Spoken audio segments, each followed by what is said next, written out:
Welcome to BrotoGP. This is episode number 116. We've been getting a lot of flack for not actually recording, and it's been probably, 3-4 weeks? How long has it been, guys? Do you know? I realized that I needed to respond during the intro. Normally, you just talk and introduce us. You've caught me flat-footed. I've already forgot how to do this. We don't even know how to do this. We don't even this podcasting thing. What do you do? I need to watch a TED talk about it. Yeah, god damn it. All right. Obviously, the COTA round just happened for MotoGP. We did not record for Argentina. No one cared, as all of our fans noticed. We don't record when Marquez wins. So we're coming at you after COTA, and we got plenty of stuff to go at, so let's get moving.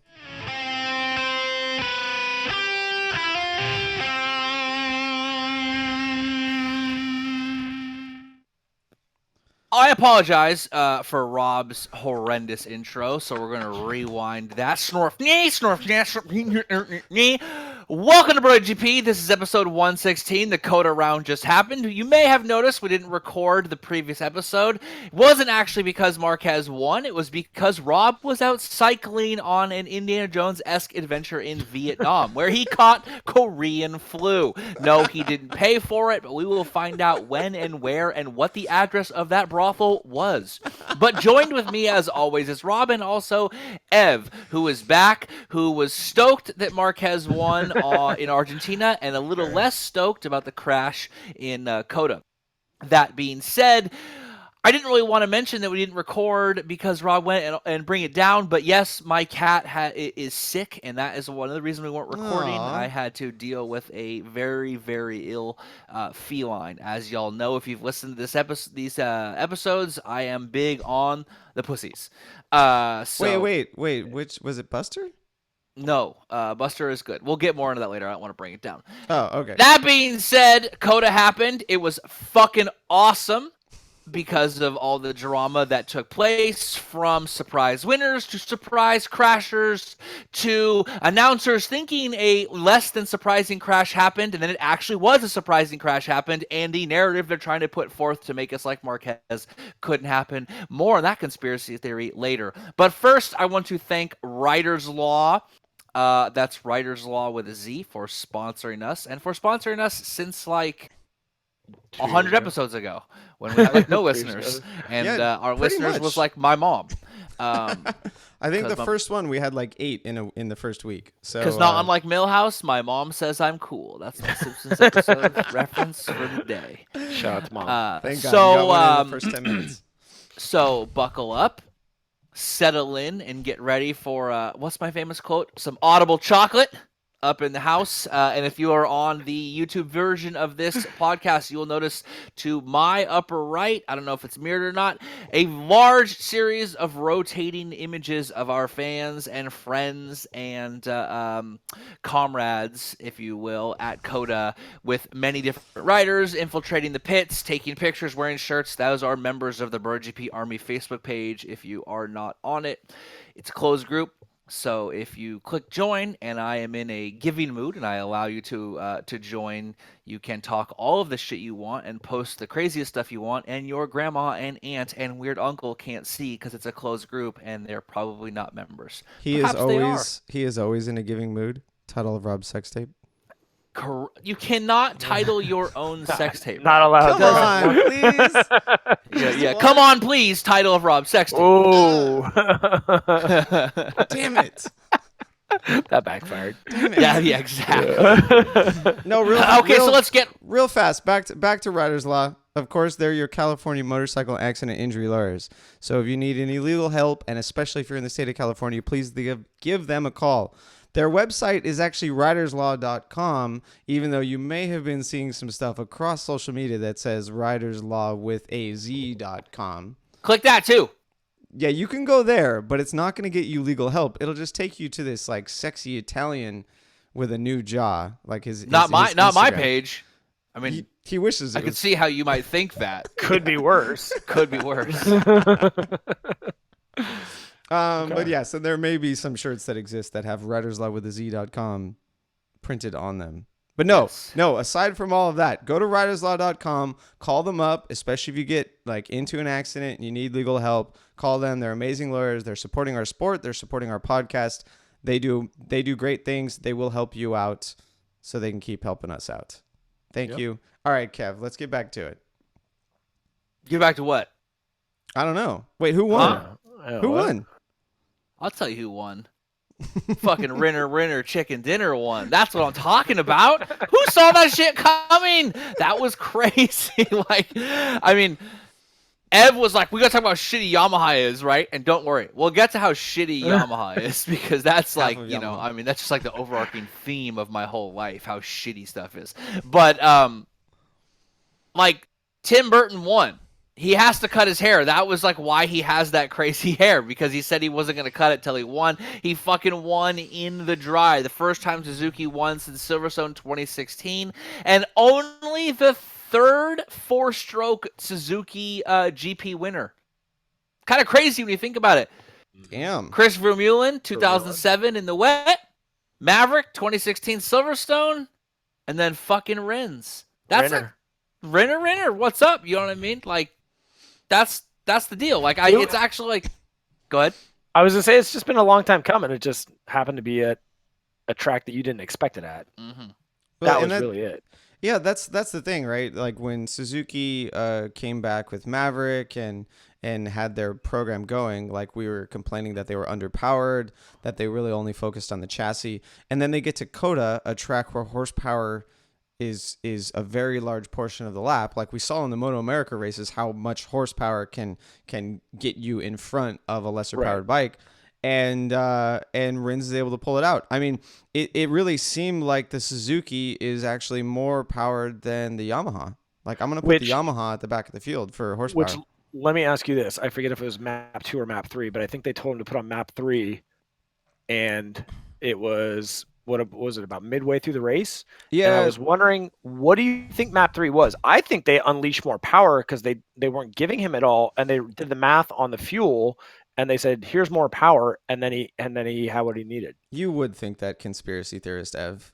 No, I mean, map 3 is the same thing that Rossi gets like 2/3 of the way through the race, right? It's, hey, your tire's worn. You need to make sure that you make it with enough tire to finish the race, so reduce the power just a little bit, like take the aggressive edge off. That's not fun. It's not fun, but that's what I thought it was the opposite. I thought they gave more power. That's what he said in the post-race press conference. God, I don't watch those.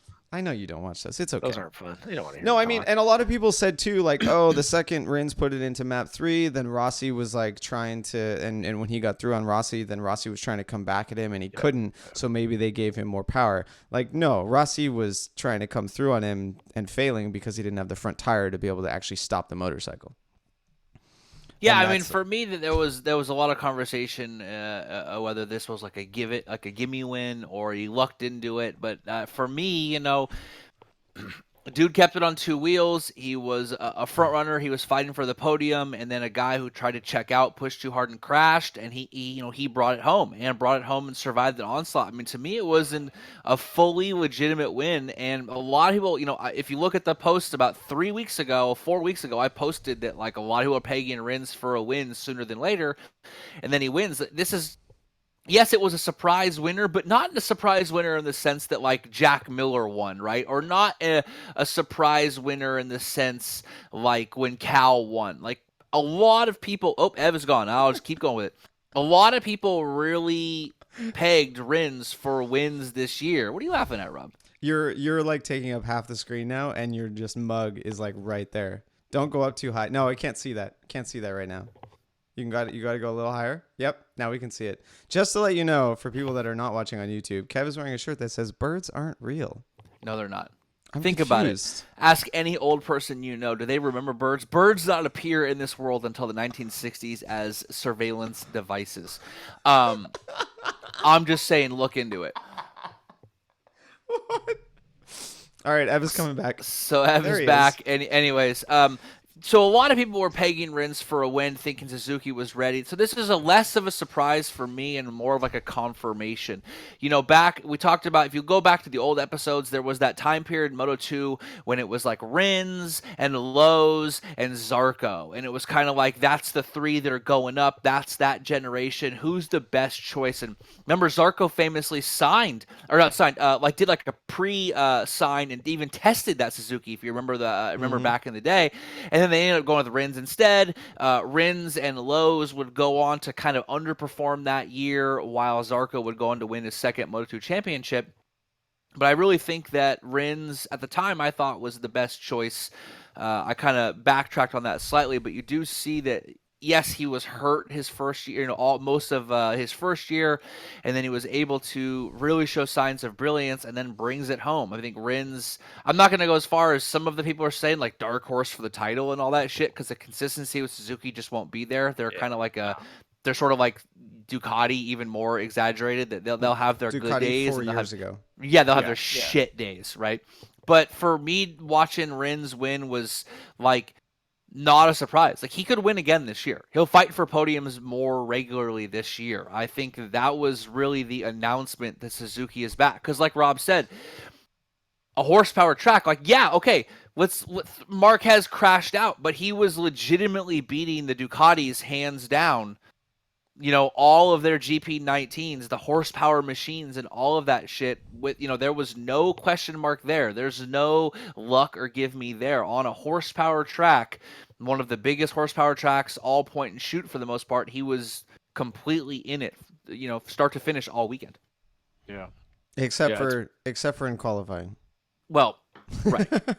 But which is so a little crazy of a weekend. That's the one thing that Rins is doing, and Ev, I'll let you take it in a sec, is he's playing to the strengths of the Suzuki, right? His riding style is very smooth. The Suzuki is good at managing the tire, but at the same time, he's not making the same mistakes that Mav is, right? He's not super slow in the beginning of the race. Right, so he sits in like kind of a top 5 position early in the race, then lets the race come to him. Right, he's showing that maturity, that patience of like Dovizioso's tactics, and that's what's allowing him to kind of be there. Right, like I think his tactic of saving tire, using the Suzuki's chassis, using the fact that his riding style and the Suzuki's chassis can save tire, is what helped him beat Rossi in the end. I mean, it's the whole reason why Rossi wasn't able to come back at him as well.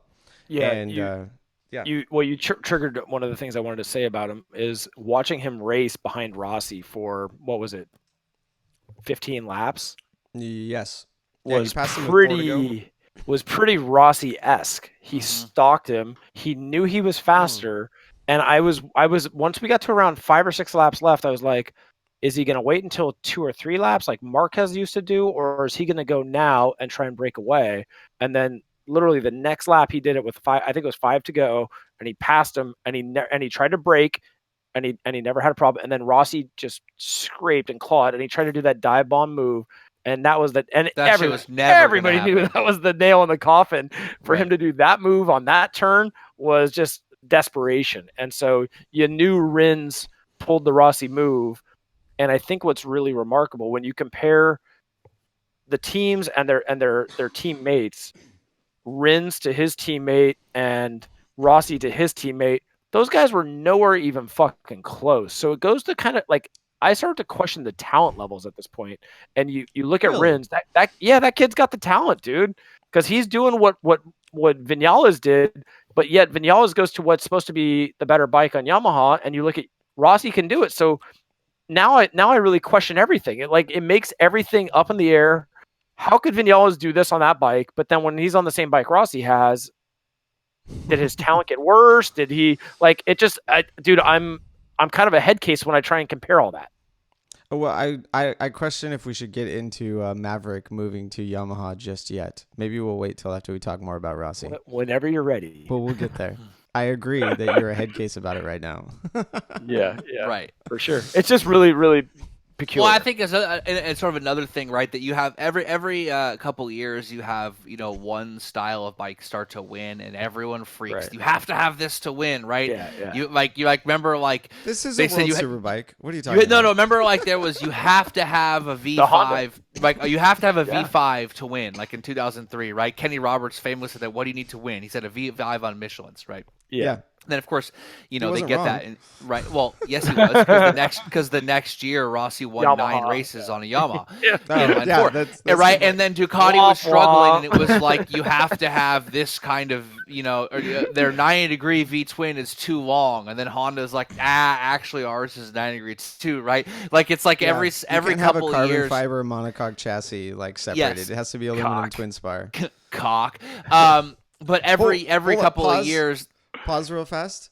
Someone, I swear on one of the broadcasts, like wind sock, right? Like to measure wind. Someone called it a wind cock. right.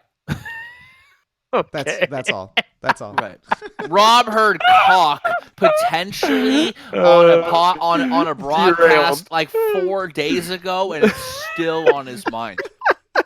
He thought of a wind cock, just a big, meaty, veiny fuck blowing in the wind, not knowing if it's hard or soft. Like, is it stiff because of a solid breeze, or is it stiff because it saw Rob's ethnically ambiguous, perfect skin and flowing mane and was just like veined up? He's still thinking about that shit. It's been like 5 days. It's Wednesday, right? Like, it was so. I mean, I 4 didn't days. watch it. I didn't watch it when you think I did. But no, I mean, he's in apparently- Vietnam spending $2 million dong on a suit, talking about wind cocks. What in the hell comes back with some sort of mystery illness?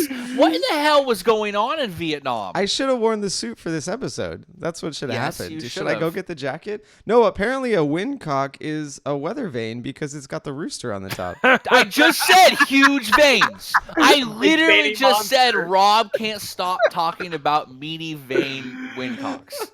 Dude, big veiny bastard. God damn. All right, sorry. Oh. Sorry to get off That topic was a there. great- I interrupted. Great tangent. Oh Right. God, bring it back, somebody. Right. Some guy tagged me on Twitter earlier and was like, "Man, like the Paddock Pass podcast is even out. Where are you guys at?" I'm like, "You can get the Paddock Pass and get your That's a good question, Neil. Or you can hear me talk about Rob's subconscious obsession with huge meaty cocks. Cock. I feel like I know Monocock. where people are going to gravitate. Yep. Monocock. Well, Oh, he's that a was- one that cock was- kind of guy. Wait a second, I went in on that synchronized drink, dude. Oh, You guys sorry. both- Well, I have two, but one's water and one's this really, really interesting white wine. Oh, sorry, I missed Yes, it. exactly. Oh, you fucking ruined it again. Anyways, I don't know. Well, I don't know how we got on that tangent, but anyways, I was saying like what I really want to talk about was that like Suzuki kind of ended this common thing that happens. All of us things started hearing all over, media and journalists and magazines that you need the V4 to win, right? Like the Yamaha struggles because of inline four, and the Suzuki can't take the next step because of the inline four. Maverick's win was an outlier, and I think Rins kind of put that stuff to bed with a pretty dominant victory, in my opinion. Yeah, age-old debate: talent or machinery, right? Was it Rossi or the V5? Was it Casey Stoner or the Ducati? Was it right? Was it Right, and Marquez or the Honda? Is it really only the Ducatis and the Honda because they're V4s, or the inline four finally? It's like there's this desire for inline fours, in the media to be killed off for some reason. I have no idea why. They're stone cold the reliable. British media? That's who. Right. Don't even get me started on the Brit media. We're going to get to that. We'll get to okay. I Well, tried. I so was since we're comparing motorcycles here, can you guys ever remember a time in the championship when there was 4 different manufacturers in the top 4 spots? Because we got Ducati, Yamaha, Suzuki, Honda right now, sitting top 4, I don't sitting know. 9 points 4. apart. Definitely not in our life, like in my era. Post I mean, off the top of my head, in 2008, if I recall correctly, you had 4 different winners in the first 4 races. I believe you had Stoner, Lorenzo, Pedrosa, and then Rossi on his switch to Bridgestones. But that was 3. But that was 3 manufacturers. I'm Yeah. not sure what the where, because that was a weird era where the Suzukis weren't very good, but they had those Bridgestones, which was the magic bullet. So I'm not sure offhand where it would have been, but Yeah. I see Rob looking right now, and he makes me think of what's his name, Galifianakis in The Hangover. Like he's looking at the fucking screen, and the numbers are flying around his head and shit. That's exactly what's happening. Beautiful mind, motherfucker. Yeah, exactly. I mean, and it was probably before our era, but I wonder if in the 500cc two-stroke era that there was 3 or 4 contenders. But I don't think so. I don't think it's because always even those all the historical eras were dominated by 1 or 2 machines, right? It's only cyclical. Now that we've had like unbelievably close fields, right, and and a ridiculous number of winners each year, right? So to have it this close at the start. Is there a 5th kind of lurking? I mean, KTM's nowhere near. Aprilia's nowhere near. No. There's no one lurking. The real question I have regarding Rins' win, and I think to kind of top off this part of the conversation, is whether we think that this is like a Jack Miller style win or like a Iannone style win, or is he going to be fighting for wins and potentially snag more for the rest of the season? This is going to be like Vinales, but more, because I think the bike's gotten a lot better, and he's got the talent. He just needs to be more patient and mature, and he's going to get more. He's not going to win a lot, but he's going to win more than Suzuki's ever won. Wait, do you mean Vinales like on the Suzuki or Vinales on the Yamaha? Yes, on the Suzuki. You know how he got? What did he get? 2 wins that year, and then I think Rins is in for maybe 3, maybe 4 if he's lucky. Well, you're going further than I thought. 3 I think is totally possible. 4 is like, get him in a rain scenario, he might pull one off. I was going to say 1 more. But I mean, you just said the word patient, right? And that's what I said 10 minutes ago was that's how he treated this race. And that's how he's playing into the style of the Suzuki is he's patient. He's letting the race come to him. He's letting that tire wear, slow down the other racers. And then he's able to pull up towards the end of the race. I mean, given the fact that he's got a 4th and a 5th for the other 2 races, right? I will definitely peg him for another win, even though we're classically really, really bad at predictions. except for specifically predicting when Iannone would win that race to such a degree that we made an entire ending and based on Game of Thrones about it and started it. So we specifically predicted that 1 win. I also predicted Dovey's first 3 wins on Instagram. I'm just gonna go with that, before practice that weekend started. But I just wanted to bring that up because Game of Thrones came back on, and I was actually thinking about more Thrones requirement. I was thinking about how I stole sound bits from Game of Thrones for that episode because I was watching the latest episode. I watched MotoGP before watching Game of Thrones, of course. Dedication. And it was very difficult. I actually avoided all the Game of Thrones spoilers, but failed at avoiding the GP spoilers. Also, and if you listen to the GP broadcast, you fucking didn't avoid Masters tournament spoilers. They just dropped the Tiger Woods win right on the broadcast. Yeah. I'm like, what the fuck? What are you doing? The biggest win in fucking the last 10 years of golf, and they're just casually throwing it out there yo, dude, what are you doing? They think they're better than golf. They shouldn't. Exactly. They shouldn't at all. Yeah. Yeah? Yeah, you want to take there something? Lull in the action. I had an idea, and I totally lost it. It was pretty good, too, but fuck. Of course it was pretty good. All right. No, let's move on from Rins. We'll get to Suzuki a little bit later when we start talking about Mav. So let's talk a little bit more about Rossi's form and his attempts to win this race. I mean, I know we'll segue this into Yamaha, and it might become a slight Deb conversation. But where is this coming from? I mean, Rossi's got 2 second places now. He's sitting second in the championship. Where is it coming from? He has 9 world championships. This shouldn't be surprising that he's fighting for wins. This is not this isn't like Loris Capirossi in the fucking twilight of his career. It's not? Are you sure? The guy, what are you talking about? Yeah, he hasn't won in a while, but dude, the idea Tiger just won, so Rossi needs to win. Right? You're telling me Tiger's old as fuck. That guy was washed up. That guy was for years and years. He was done, and then he just came back roaring back. I don't mean to put them down or anything, but who has more hair, Tiger or Rossi? Me. Well, no, I know. Tiger technically, Rossi shaves it, so.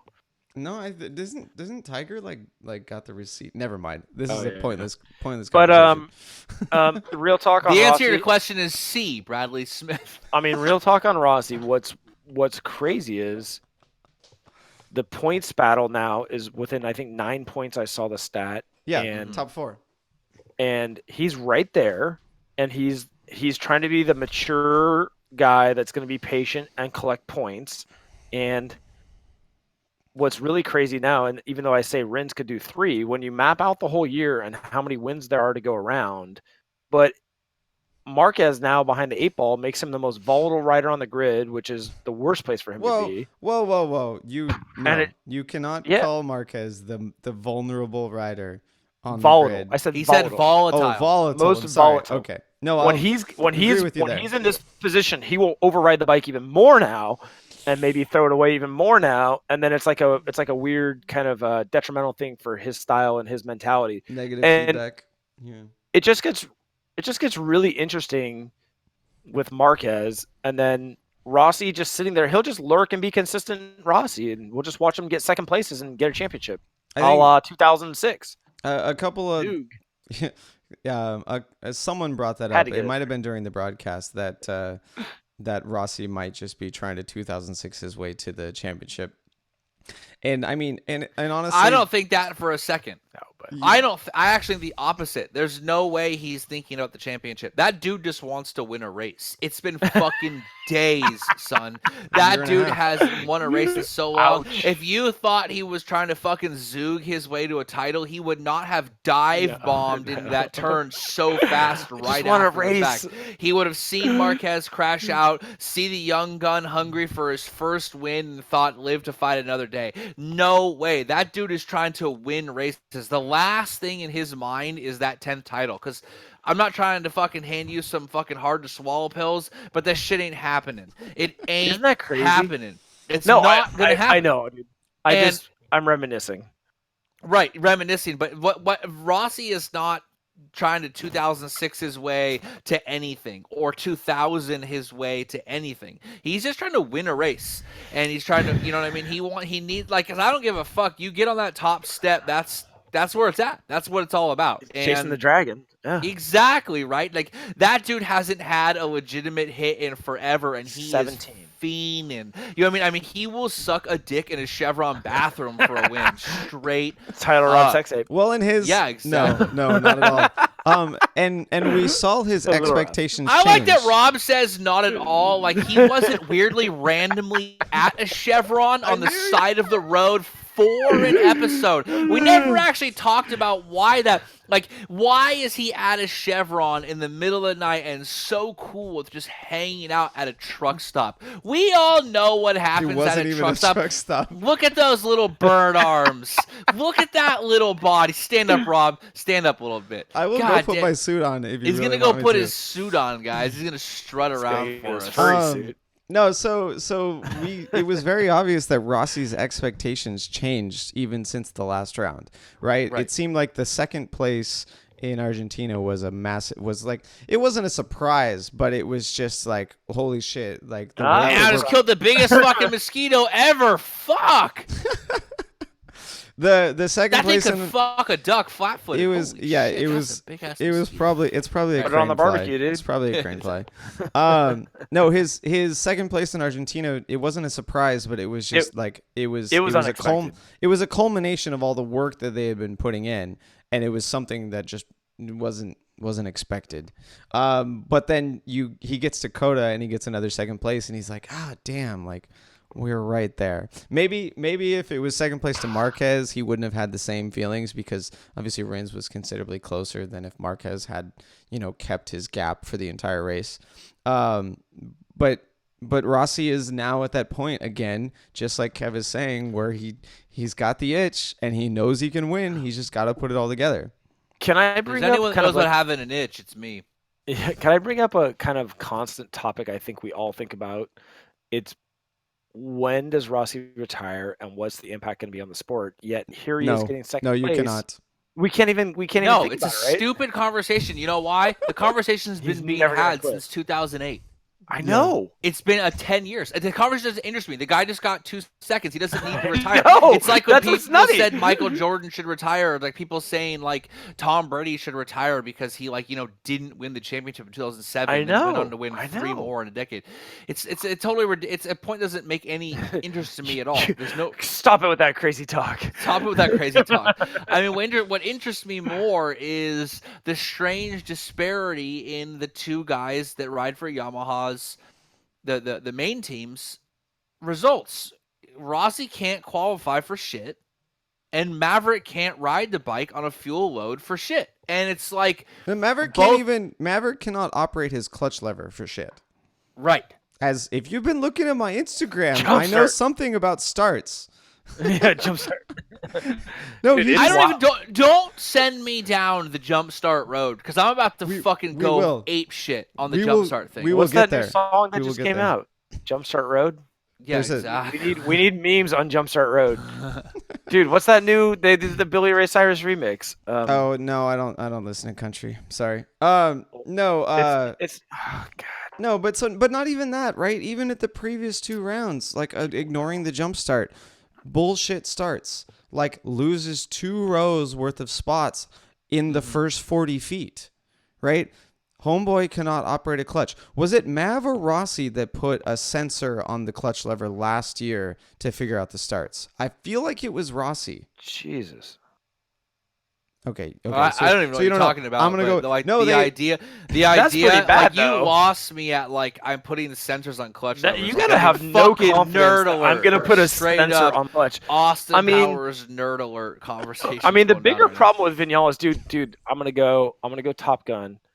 Does Mav need to turn in his wings? Because I feel like he's lost that love and feeling. He's lost. I hate it he's when they lost do quite that. a bit. He's lost quite a bit. It's I hate it when they I do that. just like, dude, what? He's clearly a mental head case because we know 90% of this thing is between the ears, and dude, just no. I don't think he's a head He's not case right doing now. He's come out at the beginning of the year like no. I honestly think his consistency this year of good qualifying, shitty starts, and like kind of mediocre race performances is showing me that he's not really a head case. Like he's all but consistent. Right, this is just his MO at this point, right? he's just not that talented. All of a sudden, He's lost the. I mean, maybe he's lost the feeling, but he's lost the setup, right? Yeah.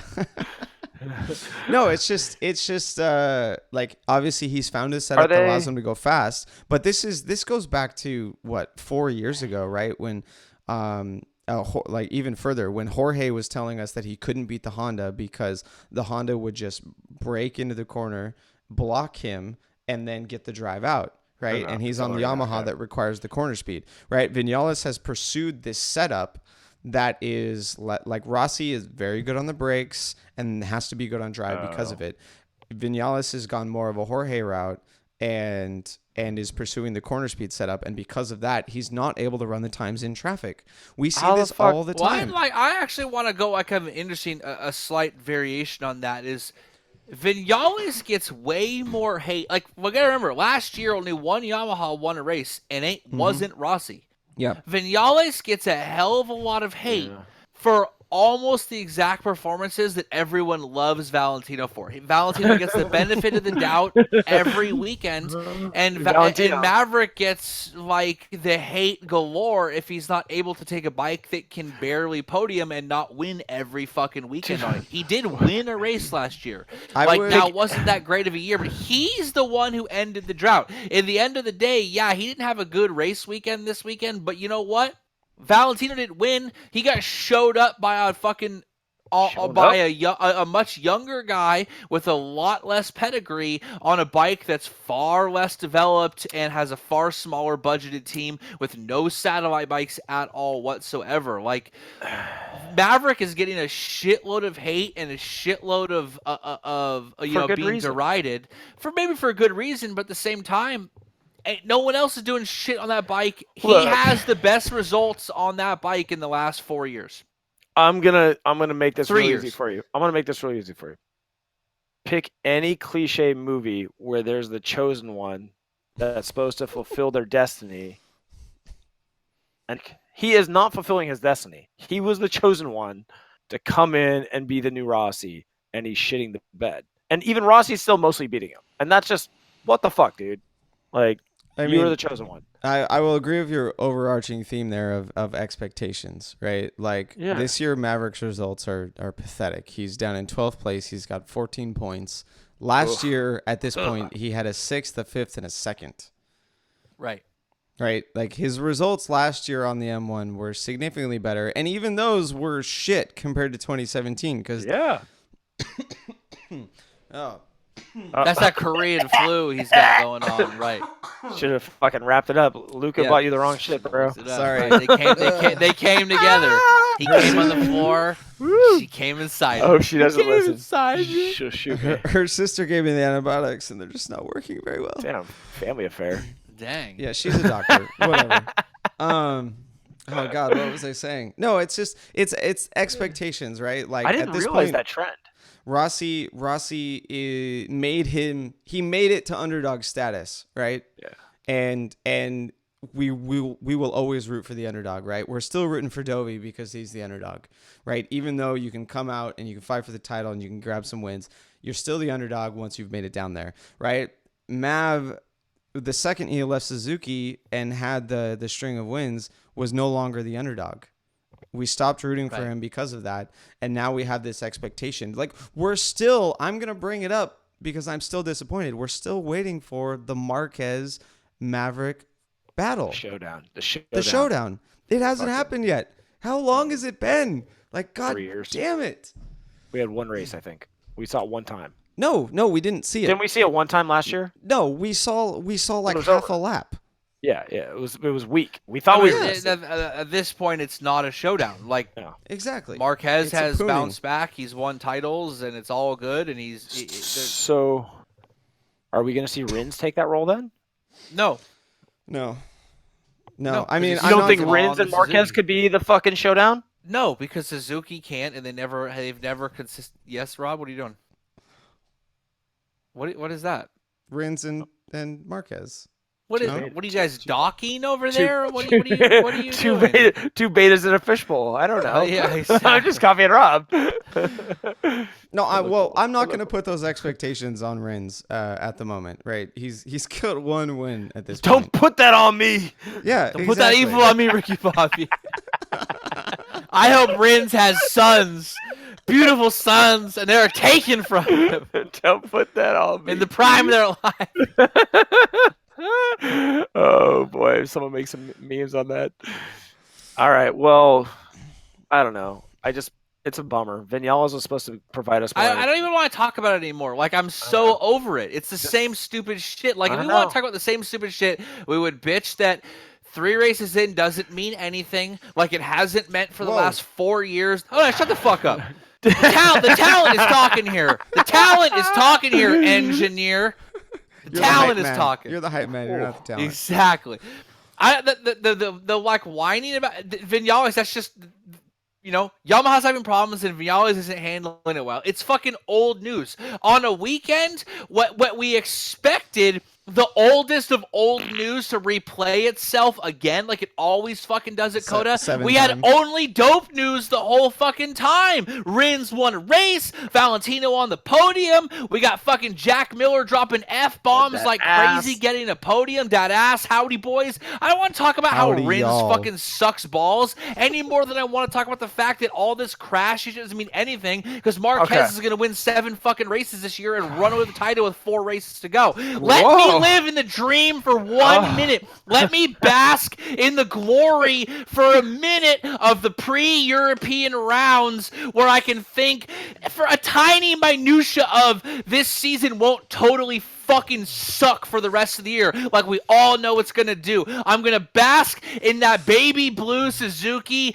and its fucking glory as it fucking gives me all of what I needed this season, which was something fucking different. Because we all know In the next 8 races, Marquez is going to win 4 of them. Dovi's going to win 2. And like some fucking dumb fuck is going to win the other 2. And it's not going to matter because Dovi's going to fucking crash out. Valentino's going to crash out. And Rins is going to get like 7/8 in a row before he gets his other win. And no one's going to fucking care. For one glorious weekend, I was stoked out of my mind for new storylines in GP. Let me have that, Ev. Quit talking about Vinales. I wasn't Fuck taking Vinales. it away from you. God, can anyone tell that Kev's jaded about the series? The off season was rough. He's back clearly. I don't think he's. Oh, you know what? You know what about be cliche here and say he's not jaded. He's just being realistic. Cliche. Yeah, bitch. He was a little jaded. Okay, wait, hold on. No, I was gonna agree with you, Kev. So the reason why, especially this point, the first 3 rounds don't matter is because we've got a 9-point spread. True. Right. Zero point game so that's actually a positive at this point, right? Like we've come out of what generally is kind of like turmoil and like some crazy stuff happening, and everyone is still only 9 points apart. So nobody wanted to fucking seize the moment. Title of Rob Sexton. Yeah, we have all the actors in place that we want to make for a better rest of the season because they're so close together. Right? All we've weeded it down to 4, right? There was talk like, oh, Vinales is supposed to be in the title hunt, but because he's getting shitty results and jumping the start, right? He's out of it. Like, well, fine. He's fucking out of it. We've got 4 other guys. I'm fine with it.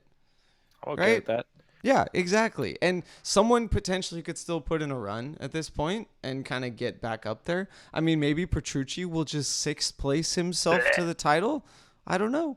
No, he won't. No, he won't.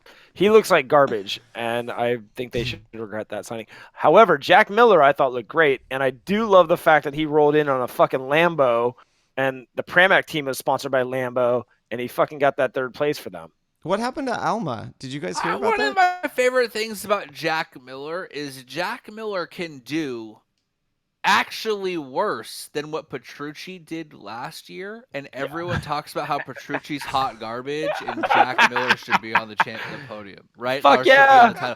Like Jack Miller is he's the great hope for people. It's so weird. Like he got 1/3. He hasn't been on the podium in 3.5 years. He gets 1 podium and suddenly he should be in the factory fucking team. Petrucci was throwing up podiums for the last 3 years on Pramac every year. And now you should be getting a podium. Now what? Right. Where's he at now then? He's a fucking factory Ducati rider. Where the fuck you at, bud? Because the existing factory Ducati rider left for Repsol Honda. Let's be real here. You gotta do a little more to fucking snag up your spot than get a 3rd place randomly when the guy that you're trying to replace did exactly the same shit. Yeah. So you're not affected by expectations, right? Because obviously Petrucci's at the factory team, expectations are a little more lofty than a string of 6 places. It's been 3 races, and it's 3 random ass races. You got fucking COTA, Argentina, and Qatar. These races don't even mean anything. They're so irrelevant to anything. And when you think about how the season progresses and transpires, the first 4 or 5 races we've always talked about it. These races are like the first 3.5 seasons of Game of Thrones. Yeah. None of that shit meant anything, right? It's not relevant. None of that stuff means anything. You think back to the Red Wedding, you're like, how trivial. Remember when it mattered who fucking ran Winterfell, and whenever when it mattered about the Boltons? It doesn't. These 3 races don't mean shit. They don't mean anything. It's so true because it's going to be a 2-bike race. Once you get to Mugello, from there out, it's going to be Marquez and whoever. Right. Mugello? No, it's going to go further than that. No, it's Mugello, dude. No, we'll have 3 bikes. We'll have 3 bikes in Mugello. Watch. I'll bet hobo dollars. I got a lot of them. I keep eating hobo dollars. I'll keep taking your hobo dollars. Many hobo dollars. No, I got the most of them. The last bet that I lost to you was a real dollar bet. Cash money, son. All right. Yeah, no. I mean, for me, the whole Jack Miller thing is interesting. I have had an odd I have had Yeah. strange opinions on Jack Miller since his Moto3 days. Jack Miller, Tingly opinions? no, other way around. People are applying their hopes Yeah.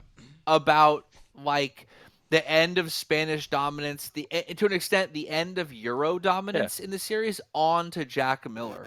He got one win in a crazy conditions in the Dumb craziest year possible. He's like the Tony Elias of MotoGP. He won once under crazy circumstances and then got one other crazy podium one other time for a satellite Ducati, which by the way is exactly what Tony Elias did. Like Jack Miller is super irrelevant. The guy's been in the series for incredibly long, and he peaked, and he got 1/3 on a bike that's been getting podiums. He didn't do anything special or spectacular. He got a 3rd place, like on a bike that's podiumed every year for like 3 years. I mean, Scott Redding podiumed on that bike. Yeah. Scott Redding rides fucking BSB right now. You know what I mean? Petrucci put him on that bike. You say that he 4 peaked. Where does he peak? Because I think not he's peaked. peaked. I mean, like he got his win and then nothing, and then didn't do shit and was totally irrelevant. Yes, he got 3rd place this race, but like he's not getting 3rd place next race Consistently. Yeah. Right, he got 3rd place at an outlier track at the beginning of the year. Look at how well so many guys did. In the early races, like you look at 2017 with Maverick, like the early races don't matter. These are tracks that no one tests at. They haven't gotten into their groove. Bingo. I need a hell of a lot more from Jack Miller than one random fucking podium. I mean, Zarco podiums on satellite bikes, and like he never materialized shit on the Yamaha, and then look what happened as they settled in. Like we all know the same thing that happens is that the factory teams settle into their groove after the first third of the season and then run away with it. Yeah, he's on that GP19, but it's still the satellite team, and he still has one podium. I mean, I'm not ready to anoint him as the next great hope because he won a race 3.5 years ago and then got a podium when Marc Marquez crashed out and Jorge Lorenzo's chain flew off and Cal Crutchlow crashed out. And no, it's super true. And I think the factory bikes, they start super slow. They will peak by Mugello. Those other teams, their results will start to wane, right? I mean, you're not going to see the Malaysia Petronas Yamaha team and look what happened. What's the other team that was consistently fighting like with Pramac and like the top of the 2nd tier squad? Tech 3. Look what they're at now. They're they're hoping to finish 18th. Yeah. Well, you know what I mean? Like they completely took that away. Like Jack Miller, you know what I mean? It's just not the same. Yeah. I mean, trust me, I want Jack Miller to win races and do well and blow it up, but I mean, I need a hell of a lot more results than one random 3rd at COTA before I start anointing him the fucking factory Ducati rider. There's a lot of other stuff. I agree. Well, so he's got a podium in Europe then, is what you're saying. Yeah, and like show some brilliance. You know what I mean? Like he wasn't in that shit at all. They gapped him like nothing. That'd have been a lonely fucking 4th if it wasn't for fucking Marquez. He told us why too. Well, he told us why. The front tire was gone, and we can use that to transition to Marquez's crash because that's exactly what he said in the post race press conference. He thought that that the reason why Marquez crashed is because he pushed too hard at the front and overheated the front tire. Right. So it's just it's exactly the same between those two riders. Sure. So it's kind of a tactical flaw in Marquez's book. Yeah. I mean, I don't know if it was a tactical flaw. I'm not exactly sure what happened. He just kind of crashed. He fucked up. That's what happened. I'll tell you what happened. He, every once in a while, you're reminded these are tiny little people. Yeah. Right? Like, he couldn't pick the bike up. And then, like Rob looks like the mountain compared to him. You know what I mean? You know what I mean? Like, Rob is at least the Hound. Straight up. I'm 5 inches taller than Marquez, probably. Right. Kev, you look like the mountain. Kev, you're the... Yeah, definitely. Yeah. Like, standing next to Kyle Wyman, I literally feel like a giant. Like, I feel like a giant human being. We love you, Kyle. Kyle, what's up? Yeah, we love you, Kyle. But like, I don't know, like, damn, where was I going with this? Oh, like that shit. When he crashed, Dude. I was like, "Oh shit!" Like, I'm like, "Nah, he's gonna pick it up, right? He'll probably kill." And he's so And bump fucking start it. fast, I'll probably finish Yeah. fifth. And then he Third. can't bump start it, and then he knocks it over, and he comes up, it goes right back over, and then he gets up, right? And the moment where it falls over, and his fucking legs are in the air, and it's just like on camera, he just gives up. Like He looks like fucking a turtle. spread eagle. He's like, A yeah, dead ant. he's like in stirrups, like he's getting his fucking pap smear right on TV. You know what I mean? And he's just like, fuck this shit. That was the funniest fucking Dude. thing I saw all weekend. Like I was dying. I'm glad he wasn't hurt, and I'm glad his shoulder's not hurt. Cause but like I was dead when that shit happened. I mean, like. Remember in 22 Jump Street when Channing Tatum finds out that fucking fat Jonah Hill fuck Ice Cube's daughter and the clock is ticking? It's like, oh shit! Whoa. No, that did not just happen. Like I literally did that. I was running around my house screaming like fucking dance. Holy shit, did you fucking see that? It was hilarious. Dude, it was hilarious. I want the Benny Hill music. We have that. I posted the meme. Go to our Instagram. At Instagram, we got it. Our boy Remy hooked it up. Bro. I didn't see it yet. We got it. Like, I'm gonna do it now. It was the most outrageously hilarious. Like, he crashed. When he falls over and his legs just go straight in the air, and then they don't come down for like 2 seconds. It was, and he just kind of flails. He's like, "Fuck it, I'm out. I give up." Yeah, out. He lost. He's like, "I just defeat." That's like the first time we've seen non-robotic personality from him. I actually like applauded it a little bit. Yeah, and then of course, what does he do? He falls at the press conference, which I'm only human. So the only people who have to remind you that they're human are people who aren't human. Yeah, they're robots. Yeah, they're robots, right? Like, true. no shit, you're only human. Why do you need to remind us that? Like, we all know you make mistakes. You make mistakes every practice session. You crash all the time. Suddenly, you're reminding us that you're only human because your equilibrium fucking programming was out of whack after it hit from one side to the other too fucking fast. And well, the best so they so found that's that a good girl that point, had though. the fucking Marquez shirt, and she His was shit about was to like cry. the accelerometer on you. Oh, dude, that chick they showed that kept showing. That shit was so fucking. I didn't have the sound. I watched it, but I didn't have the sound on it. Wah, wah, wah. That chick was like, boom, what? With a Ducati hat on. That What a chick fucking looked clown. like she'd seen like 3 races before this Yeah, one. I'm not trying to be Bandwagon. like that bad, but you know what I'm saying, right? Fuck. And then yeah, like, no.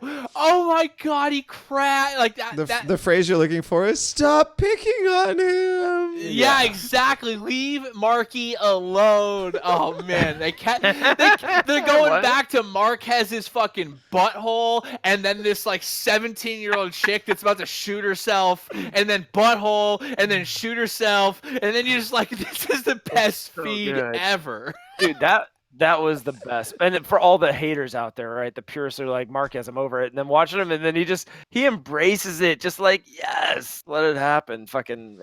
No, I mean, yeah, exactly. Personality. Like we finally saw a little bit out of It was him. great. It was great. I love how he's the gonna win the second. series still. Yeah, I know. I love how the second that shit happens, there has to be a question on Facebook or on social media about if bouncing the seat actually helps in a bump start. And a lot of people always forget the answer is if you're 120 pounds, yes, it helps a lot. My favorite thing is the moment he crashed, America just uproar, right? I mean, he crashes, and I mean, it was like the 4th of July, right? Like, fucking America was ready to liberate the shit out of Repsol Honda, if you know what I'm saying. Like, yeah, like he crashed, and there's 6 an years. uproar. Here's an uproar, right? People are fucking freaking, and The Jets go over again. Instantly, the theme is you Erase. shouldn't cheer when a rider crashes, bro. They risk our lives for our entertainment. No, dude. 6 years in a row, we need to do Shut shit. the fuck up. You know what I mean? Like I said this a million times. People fucking cheer in UFC when a guy gets knocked the fuck out. They cheer in boxing when a guy gets knocked out. about. They cheer in fucking UFC when a dude gets his shoulder broken from a Kimura, and they cheer in football when a dude gets lit up going over the middle. If you think Hockey it's weird that fights. hockey fights literally. If you think it's weird they cheer when he falls over onto his butt at 3 miles an hour because he's too small to hold the bike up, fuck off. I mean, you're probably not listening to this podcast to be serious. You're actually not. If you're not the kind of guy who thought that was funny, you stopped listening like 20 minutes ago when I was talking about Rob being obsessed with huge veiny windcocks. Big fucking veiny black motherfuckers. Exactly. Big old ones. I mean, the reality is 6 years in a row, you just want something different. It's monotony. It's like, I'm going to cheer for different. I just want something different in this monotony title of Rob Sexton. Oh, no. Sorry, bud. So before, and I want to cut the haters off. I want to cut the haters off not. right now because people will say, "Whoa, what about Valentino winning at Mugello like 8 years in a row?" That's his home race. That's totally amazing. different. We love that, right? Just like Hypocritical. Stoner winning at Phillip Island was amazing. Mark Marquez running, a massive win streak at a home race is totally different because it makes the crowd electric. It makes the attendance figures skyrocket, right? When you have this thing, like it's a whole different story. But when he wins 6 years in a row, going on 7 at a track that's not that exciting to begin with a crowd that's not super into him, like that was killing that race. Yeah. You know what I mean? Like, and there's not a lot of other places to go. Like someone said, we want to see him at Laguna or COTA. And I'm like, Laguna sucks if you're doing anything other than watching the race, and COTA sucks when you're watching the race. Like, Well, there's and no he hasn't good lost. answer. He hasn't lost here either, right? Like, Right, he's never lost in America. You know what I'm saying? And 6 like in a row. Everything. right. Well, and if you go back to all the other Whole. American races, it goes, the actual streak is crazy. But Marquez winning 7 races a row in that's true. Valencia is totally different than winning in America. Just like, Casey Stone. If Nakagami won 6 races in a row at fucking Motegi, that shit would be lit. Yeah. oh, you yes, know what no, I mean? Like, no complaints. Right, Which no is complaints. so And that would weird be if you awesome, think about right? that. When you think about that, has any rider been that dominant at any track? No. Just Valentino and Casey Stoner at their respective home tracks, but Valentino had so many wins at Mugello going from like 2002 to 2010. It was insane. Right. No, Right, actually, before he broke his leg and he had that weird mullet mohawk. the announcers actually did say that Agostini had a streak in like Finland of like 13 Nobody cares wins about or something. Agostini. Dude, he was like, It's so irrelevant. yeah. Right. Well, no, but Yeah. that's the comparison, right? It's, I know. it's Right, Marquez right. and Marquez at COTA I'm just between hating. all 3 So classes or Marquez whatever. crashing, people cheered and it was funny, and the crash, like, I'm glad he wasn't hurt. I'm glad his shoulder's not hurt. It's good because I don't want to see the title decided by like that injury. Although it would be kind of interesting that if his style caught up to him and made him. We've not been be able saying to that. see It's gonna happen. But it's gonna happen, right? Sooner than later. It's Shout gonna out to happen. We don't want. Ernie. I don't want it yet, but it will happen. Yeah. Right. Exactly. I don't want Well, it yet. hold on. One question. One question here. I feel like there are 2 different. There are conflicting cheers here, right? You may have cheered for the fucking like turtle on its back at the end of the entire sequence. I cheered for change. You cheered for change. Okay, so I feel like I watched some of the fan footage from like actually in the stands of when he went down. The cheering was not for him dropping the bike. The cheering for him was legit crashing, which is more what I've said. It was rad. Oh yeah, Okay. for the crash. All right, as long as we're on the same page. And then love it or hate it, and then for the realization, most of those people, Rossi was now in the lead immediately. Mm-hmm. And people are Rossi happy about was in that. the They want to lead. see Rossi fucking win. It's still like watching Tiger Woods or watching Tom Brady. You just need to see and it's like, one more. Yeah. You just want Tiger to win one more. You know what I mean? It's the same thing. Imagine being a new fan going to COTA and then going, fuck, I don't want to watch. I want to watch Rossi win. I came here to see Rossi win. Holy fuck, that guy crashed out. I actually might get to see Rossi win now. And then you didn't see Rossi win. You fucking saw Rins win. Boom. which we're also fine with. Wait, Really? I mean, the Rossi- thing We that I love it. take out of the whole thing is I want that girl fan on the podcast. We gotta interview that chick. someone You know someone that knows girl, her. call Kev. Someone knows her. knows We her. got to get her We'll pay on. her. I need got to a hear hundo. the total devastation, go. heartbreak, right? Like We'll pay her. Remember when Ralph We don't have gave money. Lisa We're paying I her. We're paying her. choose you? Yeah. Let's go. And then later she screamed at him right at the play that she didn't love him, and Bart paused. You can see the moment his heart breaks.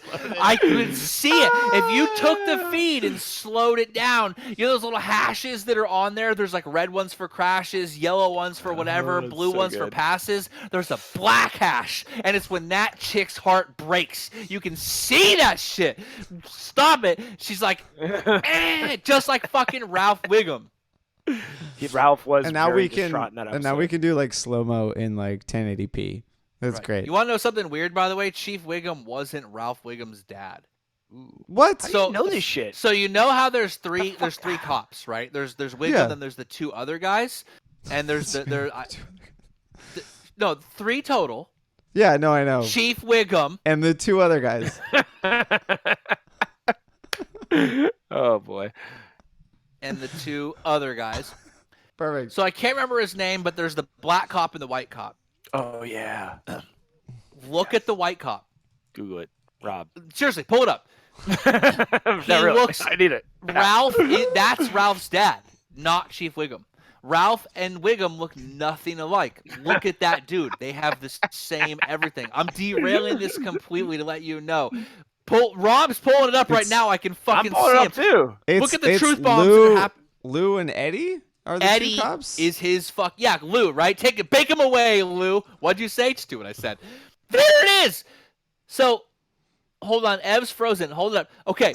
Look at Ed. Look at Wiggum. He looks nothing like Ralph. But look at Ed, the guy to his side. That's fucking Ralph's dad. Think about He's got the Ralph same and his hair. hair and all that. That's same hair, same everything. Is this It ain't- is this verified or is this conspiracy theory? Wait, this- hold on. this- Hold on. Put that back up there. Okay, wait. Right? Look at their hair. Exactly. Oh, I Kev, when apologize you're right, if you're you're right, not bud. if you're not watching on YouTube. I'm sorry. You're gonna have to you- go check if out our you're new to YouTube. BrotoGP, you need to get used to the Simpsons references. If there was a game show that was all Simpsons trivia and references, Kevin would literally be a billionaire. Well, and we're also going to make that game show, so we'll be fine. Oh, that's not Yes. No, I was while we were getting off topic there, I was actually thinking about the last time someone in America saw Rossi win a race, and it would have to go all the way back to 2008 Laguna. No, Yeah. 2008 Or Indianapolis wasn't during the Indy, right? fucking hurricane. during the hurricane. Did he win the hurricane? Or I was Wait, at Yes, and I was Nikki at got that. third on that fucking forgot about that. sweet. I don't even remember the results. I was trying to stay alive. Wait, no, in 2009 was They called the Indy. race early, and he was leading. Oh, yeah. no, then- you're right. So but And in then Lorenzo was 2008, behind him. Yeah. in 2008 he won both Laguna and Indy. So he got The both of them. legendary Laguna, but the Indy was the last race that that he won. Correct. I Those missed were that the one. good days. Mm. Ah, the glory days. Oh my Yeah. God, 2008. What you gonna do? All right. Shall we move on here? I feel like we should talk about. Let's talk about jump starts. Maybe.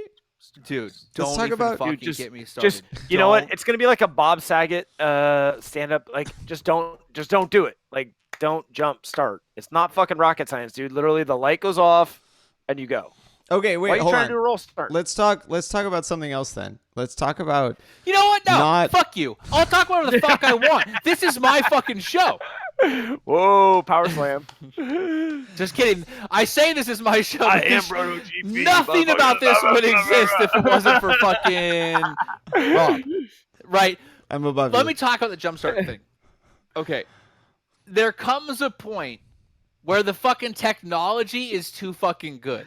Okay? Like, they go, let's bring it back to the high definition cam that rolls at 1 trillion frames per second. And you can see it from fucking space. Remember that, like, literally, it's the same fucking algorithmic camera that found a picture of the supermassive black hole at the center of the Milky Way is aimed at Maverick Vinales' front tire little rubber ball on the edge. And it's like, that motherfucker moved a micro fucking millimeter.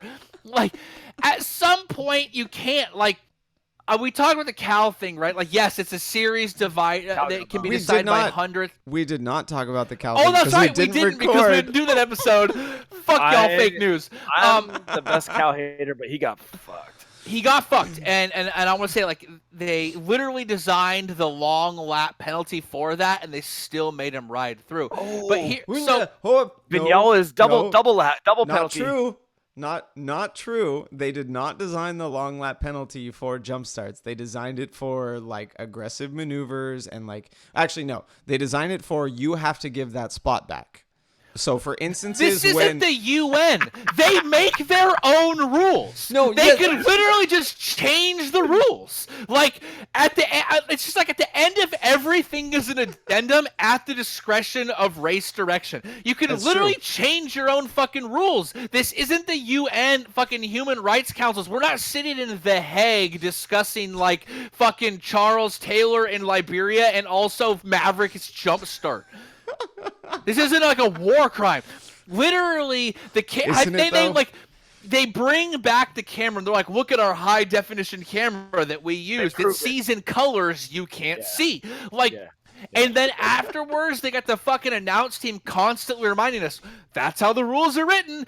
Rules are rules. Yeah. That's what we have to do. You don't have to do shit, man. And the moment you're constantly reiterating that that's the letter of the law, that's how we have to interpret it exact and direct. Fuck that. The minutia of how many of you have ridden a fucking bike where your clutch doesn't totally engage right, and sometimes you just roll if you're not holding the brake? Ev's raising his hand. No, don't tell me to hold on. No, fuck those guys. No, fuck those guys. You hold the front brake so your bike doesn't roll, so you can slip the clutch less. The amount that they're moving, we never had like an endemic like jump start issue. We still don't. No, we still don't. What kind of advantage do they get? Let's put it that way. It doesn't matter. We still don't have an endemic issue. And if Cal didn't have bullshit. And there's only been 3 races and we've had multiple jump starts at 66% We've had 3 jump starts. We've had 3 jump starts. Yes, it's only been 3 races. That's a 100% ratio. Okay. Yes. 3 for 3. Your statistics are correct. Hold on. Answer my question. What was the actual detriment to the race based on those 2 jump starts? You just said fuck it. Okay. No. That's not how the rules are written. I know. I'm not asking about the what? No, stop it, Rob. Hold on. My point here, if I can get it out, is that if the Cal situation hadn't come up, which I agree he got fucked on because that was the black hole camera. I agree he got fucked on. That's the black hole camera checking out his start. It was too tight. If it was naked eye, you wouldn't have seen it. I'm gonna give you plenty here. Yeah, if it was naked eye, you wouldn't have seen it. And if that situation had not occurred, people would not be bitching about Mav and Muir because Mav and Muir was legit. It was naked eye, could have seen this shit. It was a roll start. Right? It was I just watched that movie. I see you rip a man's arm off. I seen it. It was a California fucking stop. They did not actually wait for the red lights to go out. Because of that, I have no problem with the mirror. We've talked about this before and in the past and whatever, that the penalty is too harsh for the crime. We have not talked about that. Yeah, we have. We absolutely have. But I agree that it's too harsh. In there somewhere. So, full disclosure, I'm a legitimate anarchist. I don't believe in the existence of laws to begin with. That being said, the idea that they have to constantly remind us about that's how it's written, like even they knew it was kind of fucked, and they had to remind us to implant the idea that it's okay. Kev, the only good thing that came out of that was yeah, we joked about Marquez falling over with the Benny Hill music, but you could just have a loop of Mav just constantly taking the fucking road that he's not supposed to. What was happening? How fucked is... You're telling me they can get exactly when fucking Alex Rins has switched to Mat 3, but they can't show us the totally wrong communication that Yamaha keeps sending Mav? That shit was hilar, dude. Kev, that's why the podcast works so well because I actually enjoy reading rule books and you're a straight anarchist. Yes. And I'm somewhere in between. Somewhere in between. Conspiracy theorist. I mean, but still it just follows kind the of rules. ruins it when you've got someone who either qualified well and they made a little brain fart and Bullshit. then Bullshit did not ruin anything for me. Made it better. I'm going with anarchist on this one. I can't even argue that. Like, because he wasn't going to win the race anyway. He wasn't even going to challenge Miller for the podium. Well, made it better. The argument is that when they jump started, that they could have ruined the order through turn one and thus changing the results of the race and blah blah blah. No one cares about that either. Yeah, so no. I don't know, man. I just think like a 15-20 second ride through is fucking stupid. Okay, so again, in the post-race press conference, because I watched it this time because MotoGP actually has an Apple TV app, and it's very easy now. They talked about this. That's what we do. Exactly. That's how. Where have you been, technology guy? I've been in fucking Even Vietnam. Neanderthals like There's us no internet fucking there. Come on. Me and Kev use Apple Apple TV the horseshit. whole time. There is internet everywhere. Don't give me there's no internet there bullshit. There's better internet in Vietnam than there is in like San Francisco. Except in America. That's 50% true. of people don't have internet. Right. There's internet everywhere. I ended up at a few resorts where I couldn't look at the internet. That's not true. I could look at the internet, but I couldn't post to Instagram for you all guys. No, what was I trying to say? You like the 30-second ride through penalty. Oh, yeah. No, they talked about it at the post-race press conference. Everyone agrees that the penalty is too harsh, but Cal brought up the very simple fact that he already took the ride through penalty. Yeah. Right? Yeah, it's precedent. So someone is actually doing the smart thing now. Don't change the fucking rule mid-season to screw someone over. I'm actually tired of like new tires and rule changes and all this shit happening in the middle of the season. Stupid logic. No, it's not.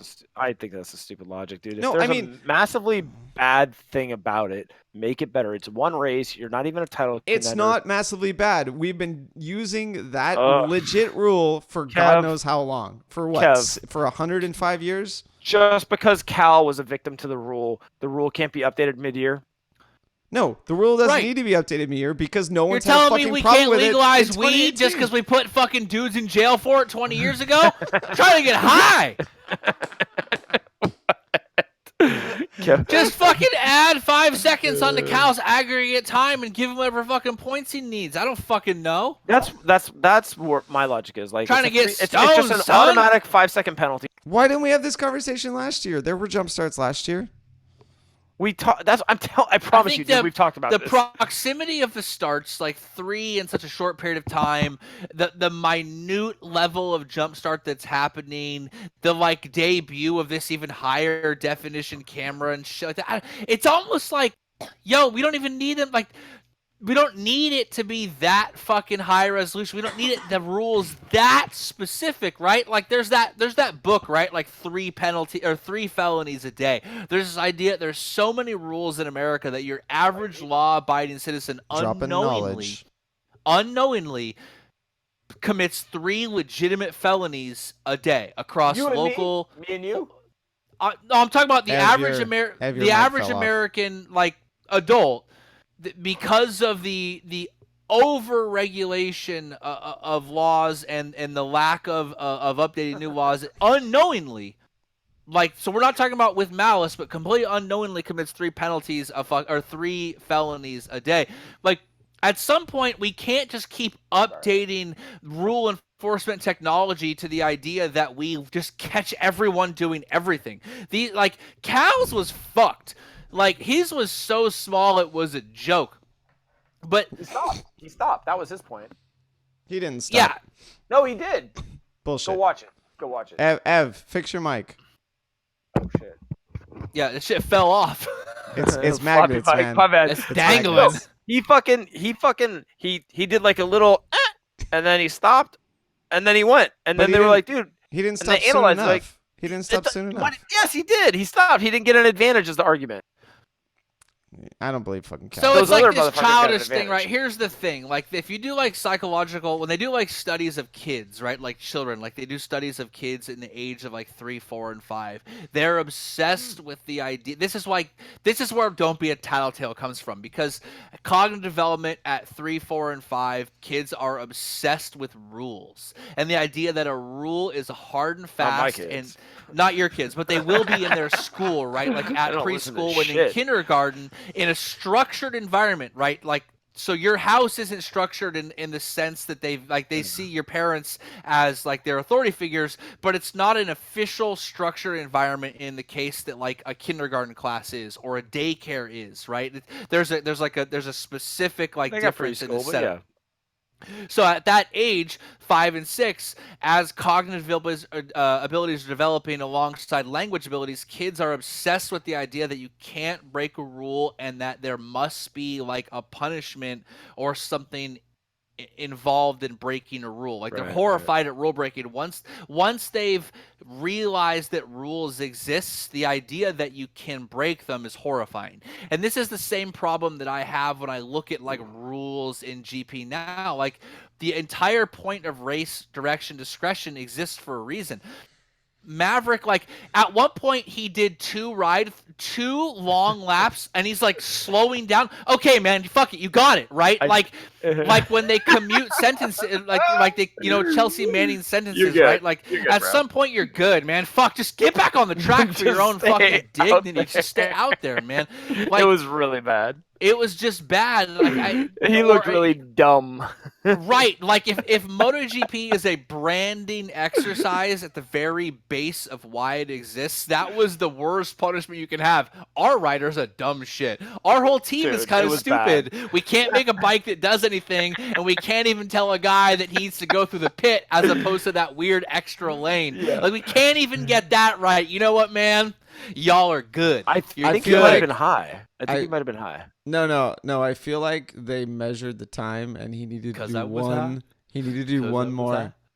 He had to do one more long lap, and then they would have been fine with it. Double Just- long. I just the triple the thing long about lap.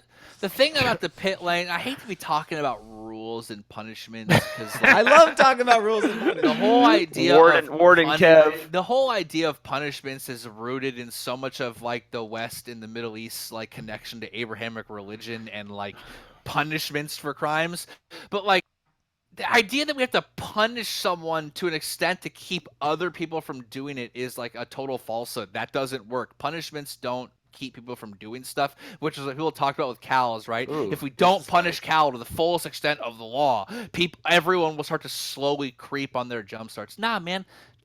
3 or 4 seconds around the lap, you lose your position, you got to slow down and you're good. Let someone pass. What happened to a yellow flag being like, hey, man, you can't pass on a yellow flag? Let that dude pass you back and then get back to racing.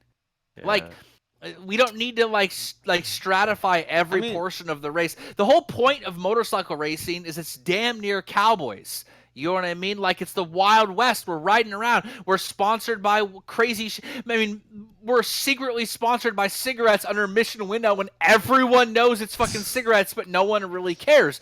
But Like, that's don't what have Kev. That's what Cool, bro. happened, right? Is people started taking it way too seriously, so that it's not cowboys anymore. stop right? taking shit so serious. Oh, it's not. No, it's I not. quit. It's I'm not out. cowboys anymore. It's fucking robots. It's 120-pound, 5'3" robots now. It's Danny not Pedrosa cowboys. has left the series. Okay. No, I didn't say 5'1" robots and 105 pounds. I said they made the new robot a little bit bigger, just a little bit.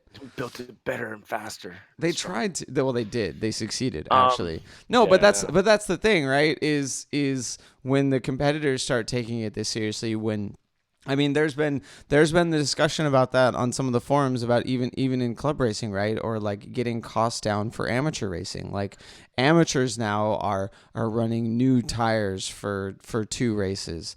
They're running like every 2 races. They're hiring private trainers, right? Like we see Jason Pridmore, Ken Hill, YCRS. Like there's private coaches for amateur races. And fucking Josh Herron is shilling himself out on his Instagram for like $1,800 a session. Yeah, exactly. Like that just tells you that if the amateurs are taking that shit that seriously, how serious are the pros taking it? right? We know Rossi has the academy. He's constantly training. He's morphed his style. The rule makers are having to do the same exact thing, right? I think Rossi's still just living, but Well, yeah, but he's probably the last of the cowboys, right? Yeah, Even true. though Dovizioso's like only a couple of years younger, like Rossi's the last of the cowboy, but he's upped his game. He's followed the rules more. He's doing everything to a T, taking it super serious. What about Iannone? What does that make him? Porn it star, makes not cowboy. Iannone the fucking manufactured bad guy by the fucking announcers and the media. It's Take it, fucking Kev. shit was driving me Take nuts. it. Speaking of crashes, right? We're watching the feed. You see a pillar crash, and fucking what's his name was about jumping for joy that Iannone crashed. He's about to ready to talk so much shit, and then the moment he finds out it's Espargaro, his voice completely changes. Like the tone, the influx, everything about what he's doing is completely different. Suddenly it's, what a shame, blah, blah, blah, blah, blah. Like they were ready to fucking crucify Iannone again, and it wasn't even him. I swear to God, the pile on that's happening on this dude almost seems manufactured. Like I was telling Rob earlier, there's almost like this idea that Marquez is becoming, because there is no bad guy in GP right now. Nope. For a lot of fans, Marquez is becoming the bad guy. He's booed on podiums. He's cheered when he crashes, and a good number of fans. But of course, Repsol, the highest paid, or the who's putting the most money into the series, doesn't want their flagship guy booed. I swear to God, they've just decided, they've anointed Iannone as the guy they're gonna like try to make the bad guy, make you hate him. They were so ready to pile on him for crashing, and it was fucking Aleix Espargaro. And the moment they found out, it was like tone change, everything's good, switch back, forget we ever said that, never mention it again. And those like 8 seconds didn't even happen. I mean, and that's the problem. That's the thing that bothers you, is the fact that they just switched gears there. The switch gear was so like it was so obvious. The tone, like everything about it, like the change, the focus, the camera, the way he was presenting it, like it was so obvious that it just like screams. Struck a nerve. Yeah, manufactured. Like they are trying to they're trying to make this guy the whipping boy. You know what I mean? Like if you watch Parks and Rec, they're trying to make him the Jerry. I feel like people would pay to see Iannone whipped. A lot. I feel like he pays to get whipped, but that's on his own private time. And I'm not trying to. All of the above. We don't judge. In fact, we may encourage. I just think it's a bummer. Exactly. I think he was super talented. I loved watching him in Moto 2. I still think he is super talented. He's just riding a shitty bike. You want to split hairs on my wording, but I'm just saying I would like to see him be a front runner, and it's a bummer because he was at Suzuki, and clearly that bike could have put him there, and he didn't do it, and then Ducati and didn't do it, and I mean, before we even get to Suzuki career moves, but like it goes back to expectations again, right? Like everyone seems to have this idea like Aleix Espargaro is the hardest working guy in the class, and he's the most underrated. He is the underdog of underdogs. Who cares? Right? I don't give a fuck and about I want fucking fresh blood to go fucking win races. We're beyond the underdog of underdogs. Like once you reach that level of underdog, he's I'm the over old it. man of the series now, and it's just like, dude, go to World Superbike and go win races. Stop fucking around. Could he beat Bautista? Probably. No. You don't think so? If he was on the other Ducati? No. This is the thing about Aleix Espargaro that drives me insane. The guy ain't done shit. Rob, pull it up. He has nothing across any class. He did really well about 5 years ago. He did really well on a shitty CRT version. You say 3. really well because you had low expectations for the machinery that he was on. Top fives. Right? He hasn't done shit. His best championship position is 7th. No, forget that. Look, all classes. No, Rob, for a second, straight up. Go back to all classes. The dude fucking never even podiums. That dude hasn't sniffed shit. How many top 10 finishing position does he have in all classes and all championships? How many? He's been pro racing since 2004. Right. 2. I'll bet he's only got 2 top 10s in all classes. No, he's talking about finishing positions in the championship. In the end of the season. So last year with Aprilia, he finished 10th. And then in He's not 2014, he's never gotten the factory ride to be able to be. It doesn't even top know. 10. Look at the top what do you mean? 10. Maverick he crashes and his brains out. Maverick and Maverick won on the Suzuki the same year he was there. Maverick, he didn't do shit. You even fucking Iannone had podiums on the Suzuki. We saw Rins get podiums. We've seen Rins win. Aleix has never done shit. We've always just assumed that the bike he has is really shitty, it's and then garbage, every yeah. time someone else gets it, they actually do pretty good on it. For me, Ev. like.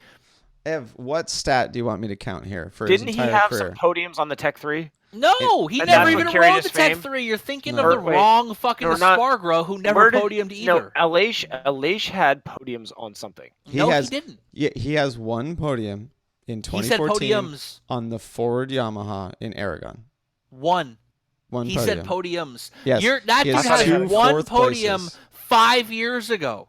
And then look at his fucking Glory days. Look at his right, exactly, Springsteen. And before that podium, look at his results in the lower classes.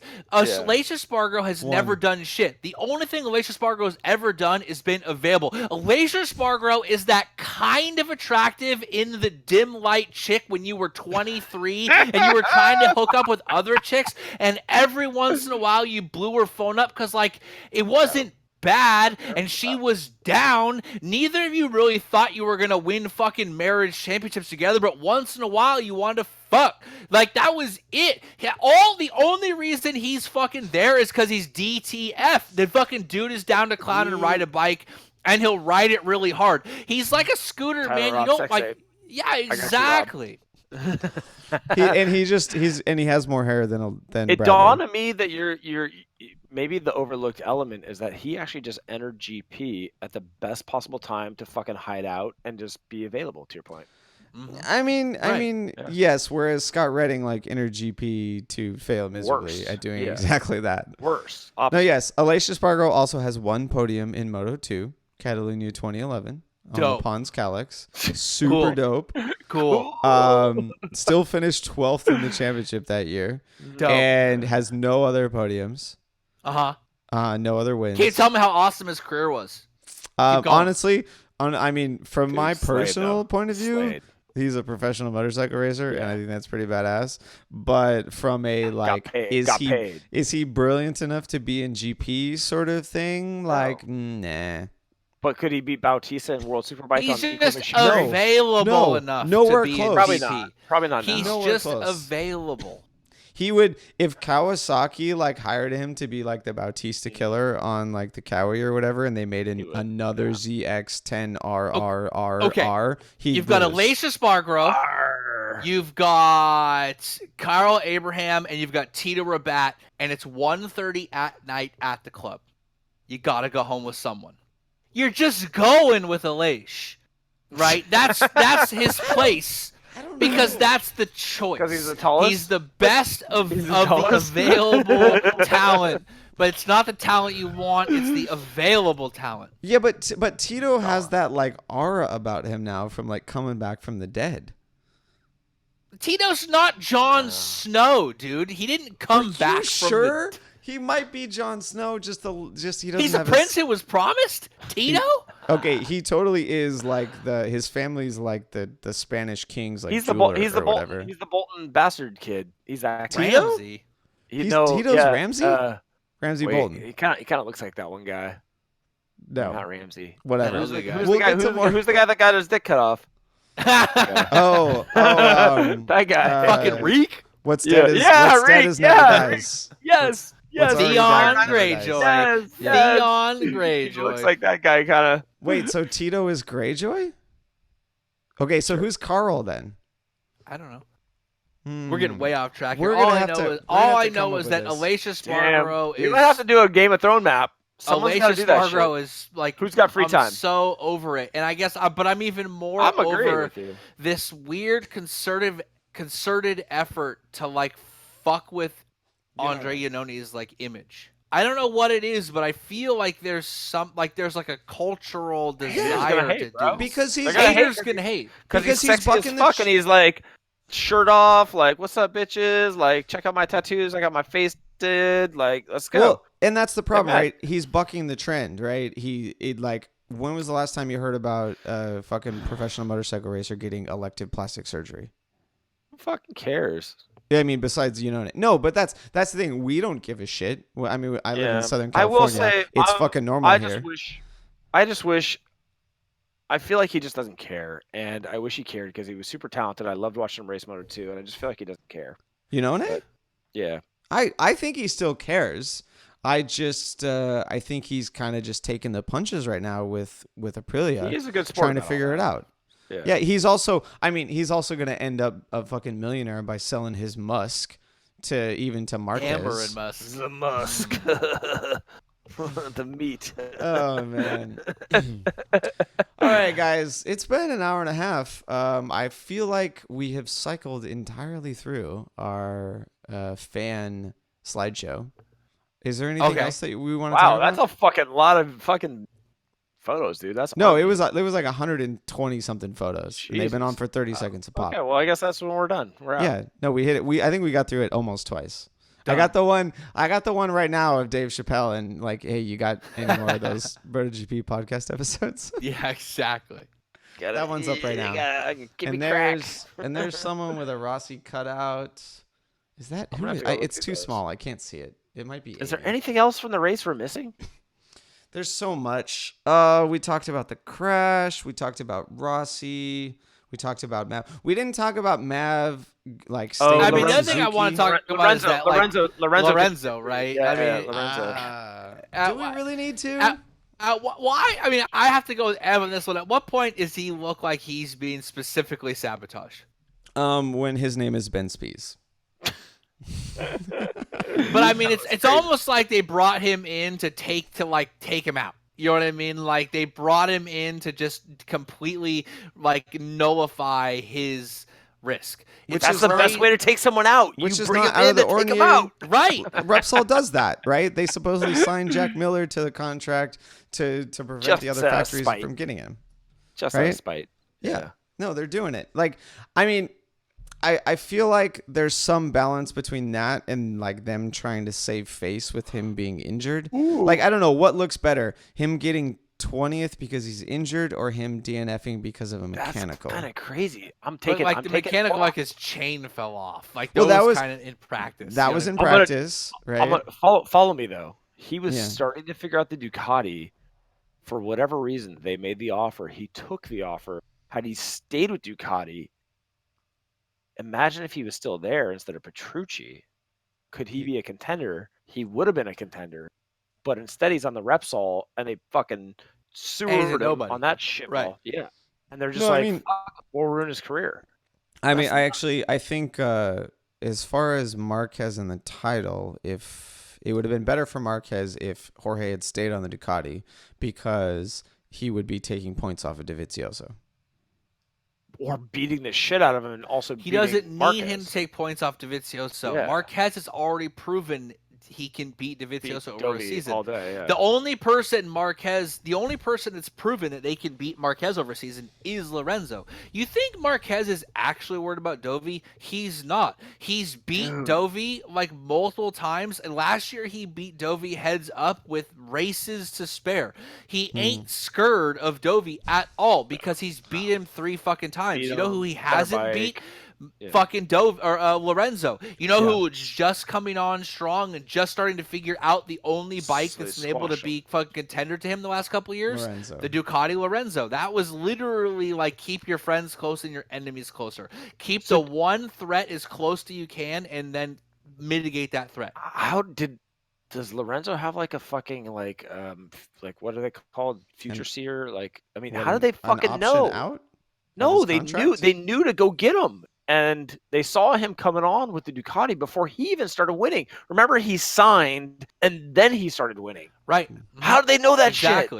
Because Alberto, fucking Honda has a time machine. Puig is fucking brilliant at all this shit. He's fucking brawn. That's why he's so weird. He's got fucking green sight. Dude, those guys. I'm telling they you, have a man. time Like machine. when he crashed, they just show he fucking crashes and they doesn't and mechanicals doesn't have the fucking race win or the race finish, and they show his garage and his mechanics are just sitting there like Braun fucking Stark, right? Like creepy as fuck, just staring at the camera, not blinking and no, shit. they did. They showed Puig on the fucking pit wall, and there was no emotion. It's like he knew it was coming. Done. He knew it was happening. Holy fuck! All right, we're calling it. We uncovered that shit. Yep. This is you heard it here first. This is more confirmed than the Ben Spies Yamaha They have a sabotage. time machine and they cheat. Well, Lorenzo, they cheat. Well, if they have a T1000, they have to have a time machine. Like that's already a given. Correct. That's my car's name, T1000. What? Fucking Puig is warging straight into that chain and unlinking it. And Rob, it connects to Skynet. How about that shit? Oh my! You named your Wi-Fi Skynet. God damn it! Fucking a loser. My Wi-Fi is titled "Install Virus." That's what my buddy did. He called it honeypot. Actually, he called it honeypot. God, just name your Wi-Fi FBI surveillance fan or something. God damn it.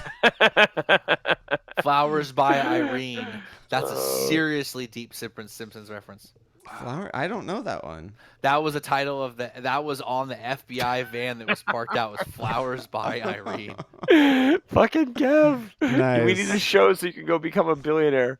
Yes. Oh, all right. Well, we got that crash. Dude, there's something going on with Lorenzo. If there was a show about mid-90s television and movie trivia, I would ace that shit. It was like the $20,000 pyramid, wasn't it? It was the one. Hey, man, if you needed to know Zach Morris's SAT score, I got you. 635. I don't know. 1502. 1502. Oh, he's a smart guy. Okay, you know that 630. You know, a perfect score back then was a 1600, right? Like 635 also, a is a terrible. 1502 is impossible to Yeah, get. because it's every 10 points. They don't 10 do points, 02. Yeah. Dropping knowledge on the people. Oh my God! No, they've since upped the test score. Yes. It's no longer 1600. Now it's 2400. Yeah. Yeah. So when your kids get a 1500, kids you can be very disappointed. They're not doing that. We're just gonna pay like those other people. That's right. Yeah, exactly. Fucking Aunt Becky. And Becky. Oh man, with all that BrotoGP money. Kev, you know about Becky. You know about so Becky. many Becky. I know some of that. You know about Becky. I never met a Bex. I didn't Rex. Ooh. All right. All right. I think we're gonna close this one out. All right. I think we what's coming up next? We got Jerez coming up next.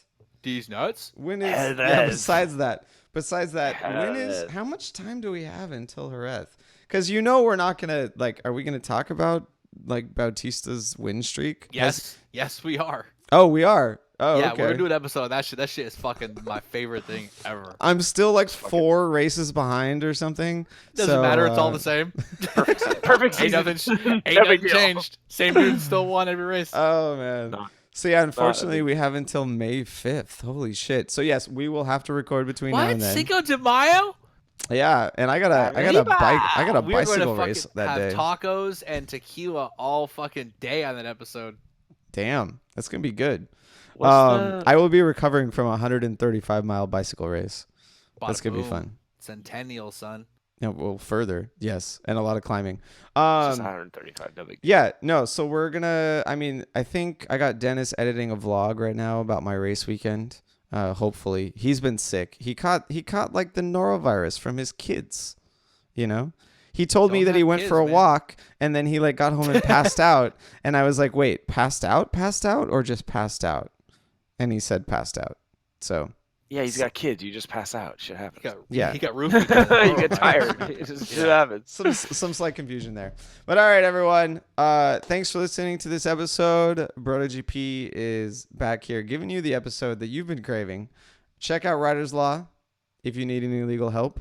Thank you for all your support. DM Kev if you get lonely. If you're, I don't know where that came from, but yeah, that happens. Kev happens. Kev likes the fan love. DM Kev, I do like fans. if you'd like to find out why birds aren't real, I think. Oh yeah, let's see that. Yeah. So I'm still not sure on that one. Hence the question in my tone of voice. No, we're closing this one out. No, They are they're not dinosaurs. real. No, but they Ask any are old dinosaurs person. real? Birds weren't even around until like 1953 when suddenly they appeared. Let me ask you something about birds. You ever seen a baby? How many crows you seen in your day? How many crows you seen and pigeons in the last like 10 days? I've never seen a baby crow. Or a baby pigeon. They're never seen a baby pigeon. They're ubiquitous to our whole life. And you've never We're in seen the a Matrix. baby one. I'm in the fucking Matrix. I don't know. So hold on. So last year there was a bird nest in my house, like in one of like the fucking things outside, like a little vent or whatever. And I decided to like remove it with my bare hand. And then I proceeded to get bird mites for like 2 weeks. Have you ever wondered why they tell you that shit? Let me tell you this. You've never seen a baby pigeon. You've never seen a baby crow. And if you see an egg, don't fucking touch it because the mom will recognize your smell and then not take care of it and you'll kill the little baby. That is horse shit. Birds are surveillance drones devices and the little fucking batteries are the cell phone tower, or the little fucking eggs are the cell phone tower relays. There's a reason they fucking indoctrinate you from when you're like 4 years old to not touch bird eggs. It's because they don't want you to realize it's a fucking relay device. Just like your cell phone is pinging off the towers, the fucking drones that are going across it are pinging off of the eggs. They're not real. Kev, It's just... on that note, is the Earth flat or is it? No, the eggs are round, what? so the Earth is round. No, it's fine. No, the Earth is round. It's space that isn't real. Oh, you're an anti-spacer. There's no space. Look it up. Space isn't real. This is not.